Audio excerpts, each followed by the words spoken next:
Globalisation, global market की बात हो रही थी। मनुष्य के जीवन को दिग्दर्शित बाजार करेंगे और इसलिए विश्व का एक बाजार होने से मानवता की एकता हो जाएगी, ऐसा चल रहा था। अब संवाद में अंतर आ गया। अब संवाद जो चलता है उसमें अपने अपने राष्ट्र को अच्छा करना और उस राष्ट्र की विशिष्टता को साथ लेकर उसको सुरक्षित रखकर अपने राष्ट्र के द्वारा विश्व के जीवन में सकारात्मक योगदान होना, इसी से मानव जीवन सुखी, संपन्न, शांति युक्त और समरसता युक्त बनेगा। ये बात सबके और ध्यान में आ गई है और इसलिए हमको भी सोचना पड़ेगा। हमारे मूल्यों से, परंपराओं से, शाश्वत ज्ञान से फिर से भेंट हुई है, लेकिन इतने दिन हमने उनको नहीं अपनाया तो हम थोड़ा उनका स्वरूप, अर्थ आदि भूल गए हैं। हमको विचार करना पड़ेगा कि वास्तव में वो क्या है, तब हम उसको अपना सकेंगे, अपना और मानव जीवन का हित कर सकेंगे। जैसा मैंने कहा, जीवन तो नहीं थमा, कोरोना ने हमको रोक दिया, जीवन को तो नहीं रोक सकते। जीवन की अनेक बातें चलती रही। अब ये सारी कोरोना महामारी में चाइना का नाम आता है, वो पता नहीं क्या है, संदिग्ध नहीं, निसंदिग्ध कुछ नहीं, शंकाएं हैं, संदिग्धता है। लेकिन चीन ने इस कालावधि में अपने और सामरिक बल के गर्व में, अभिमान में हमारी सीमाओं का जो अतिक्रमण किया और जिस प्रकार व्यवहार किया और कर रहा है, केवल हमारे साथ नहीं, सारी दुनिया के साथ, वो तो सारी दुनिया के सामने स्पष्ट है। इसके पहले भी आया है, उसका स्वभाव विस्तारवादी है, सब लोग जानते हैं। लेकिन इस बार जैसे एक साथ उसने ताइवान के साथ, वियतनाम के साथ, अमेरिका के साथ, जापान के साथ, भारत के साथ साथ ही एक साथ झगड़ा मोल लिया। कुछ उसके अपने कारण होंगे, लेकिन सबके ध्यान में फिर एक बार आ गया। लेकिन और एक अंतर ऐसा है कि इस बार भारत ने उसकी जो प्रतिक्रिया दी, उसके कारण वो सहम गया, धक्का मिला उसको एक, क्योंकि भारत तन के खड़ा हो गया। भारत की सेना ने अपने वीरता का परिचय दिया, भारत के नागरिकों ने अपने देशभक्ति का परिचय दिया। सामरिक और आर्थिक दोनों दृष्टि से वो ठिठक जाए, इतना धक्का तो उसको मिला है।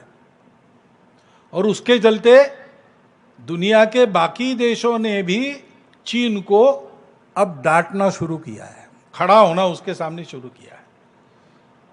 और इसलिए हमको अधिक सजग रहने की आवश्यकता है, क्योंकि ये जो नहीं सोची थी उसने ऐसी परिस्थिति उसके सामने खड़ी हो गई, उसकी प्रतिक्रिया में वो क्या करेगा पता नहीं। और इसलिए इसका उपाय क्या है? सतत सावधानी, सजगता और तैयारी। सामरिक तैयारी में, आर्थिक अपनी स्थिति में, अंतरराष्ट्रीय राजनय में, अपने संबंधों में और पड़ोसी देशों के साथ अपने संबंधों में हमको चाइना से शक्ति में, व्याप्ति में बड़ा होना पड़ेगा। दूसरा उपाय नहीं है, हमको ये करते रहना पड़ेगा। ऐसा करेंगे तो हम चाइना को रोक सकते हैं। पड़ोसी देश ब्रह्मदेश है, श्रीलंका है, बांग्लादेश है, नेपाल है, ये केवल हमारे पड़ोसी थोड़े हैं, ये तो हजारों वर्षों के साथ हमसे संबंधित, लगभग हमारी प्रकृति वाले, हमारे स्वभाव वाले देश हैं। तो इनके साथ जल्दी हमको जोड़ लेना चाहिए। मतांतर तो होते ही है, मतभेद होते हैं, विवाद के विषय भी होते हैं। सीमाएं जब लगती है तो विवाद होते ही है, घर एक दूसरे को लगता है तो कुछ तो विवाद छोटा बहुत रहता ही है। इन सारी समस्याओं से मनमुटाव न होने देते हुए हमको इनको दूर करने का प्रयास अधिक गति से करना पड़ेगा,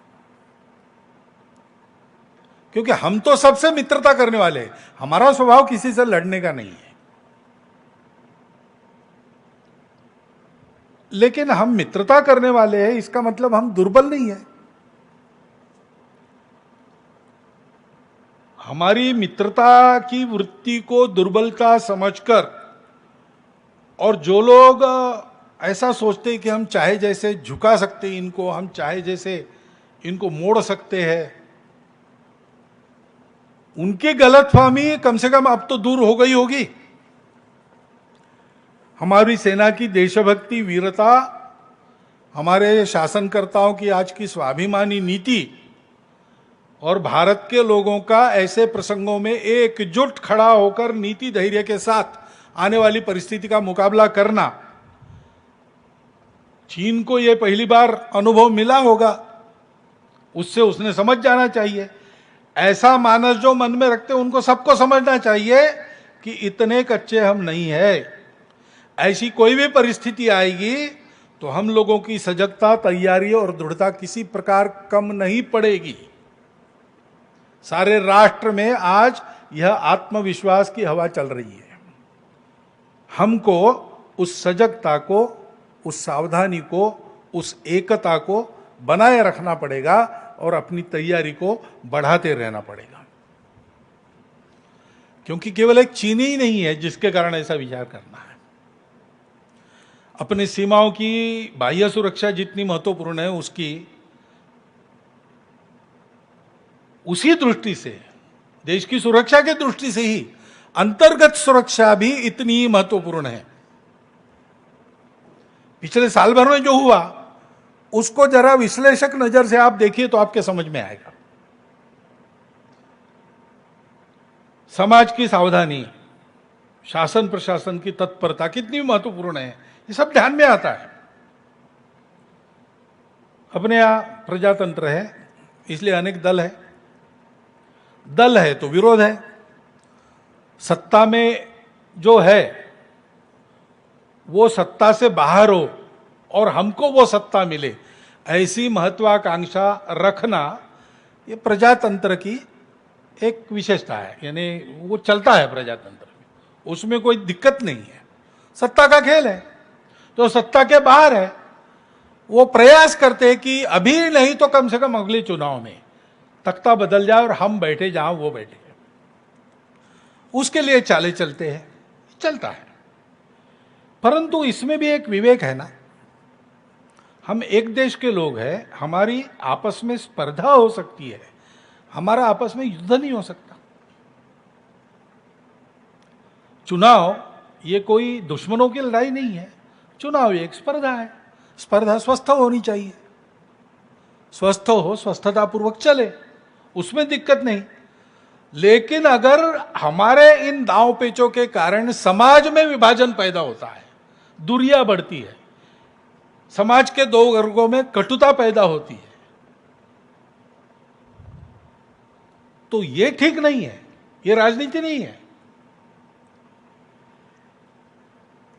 और ऐसी परिस्थितियों का लाभ लेकर भारत को दुर्बल बनाने के लिए, खंडित रखने के लिए, भारत के समाज को विभाजित, मनमुटाव भरा, भेदों से जर्जर समाज बनाने के लिए उत्सुक ऐसी शक्तियां है, दुनिया में भी है, भारत में भी है, भारत में उनके हस्तक भी है। अपनी विविधताओं को वो भेद बताते हैं और आपस में झगड़ा लगाते हैं। और ऐसी जो घटनाएं होती है उससे, इसलिए जो घटना हो ही नहीं, समाज में अत्याचार क्यों हो, विषमता का व्यवहार क्यों हो, ये होना ही नहीं चाहिए।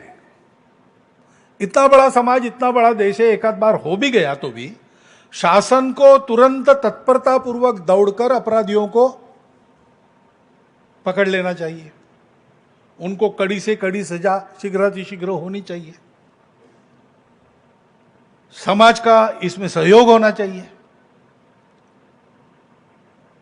हम लोगों की कृति, समाज की कृति इन घटनाओं की प्रतिक्रिया देते समय राष्ट्रीय एकात्मता का ध्यान व सम्मान रखकर समाज में विद्यमान सभी पंथ, प्रांत, जाति, भाषा आदि विविधताओं का सम्मान रखते हुए वो संविधान कानून की मर्यादा के अंदर ही अभिव्यक्त हो, यह अत्यंत आवश्यक है। अपने देश में ऐसे लोग हैं जो स्वांग रचते हैं, जिनकी निष्ठा इन बातों पर बिल्कुल नहीं है। वो संविधान के विरुद्ध कानून को ताक पर रखकर हिंसा करते हुए नजर आते हैं, भारत तेरे टुकड़े हो ऐसी घोषणा करते हैं, नजर आते हैं। लेकिन वो ऐसे प्रसंगों में अपने आप को संविधान, धर्मनिरपेक्षता आदि आदि के बड़े रखवाले बताकर और ये समाज को तोड़ने की कार्रवाई करते रहते हैं, समाज को उल्टी पट्टी पढ़ाते हैं। अपने देश का संविधान प्रदत्त करते समय डॉक्टर बाबा साहब आम्बेडकर के जो दो भाषण हुए, उसमें उन्होंने जिन तरीकों को ग्रामर ऑफ अनार्की कहा है, अराजकता का व्याकरण कहा है, ऐसी बातें सिखाने वाले ये लोग हैं। और ये लोग देश और समाज को तोड़कर दुर्बल रखने का उद्योग करते हैं, उनके अपने निहित स्वार्थों के लिए। उनसे बचना समाज को सीखना पड़ेगा। वो भ्रम फैलाते, ऐसा भ्रम संघ के बारे में फैलाने का उनका पूर्वापार उद्योग चला है। आजकल वो अप्रभावी है, ये बात अलग है, लेकिन जान लेना चाहिए, जैसे संघ के बारे में भी जान लेना चाहिए।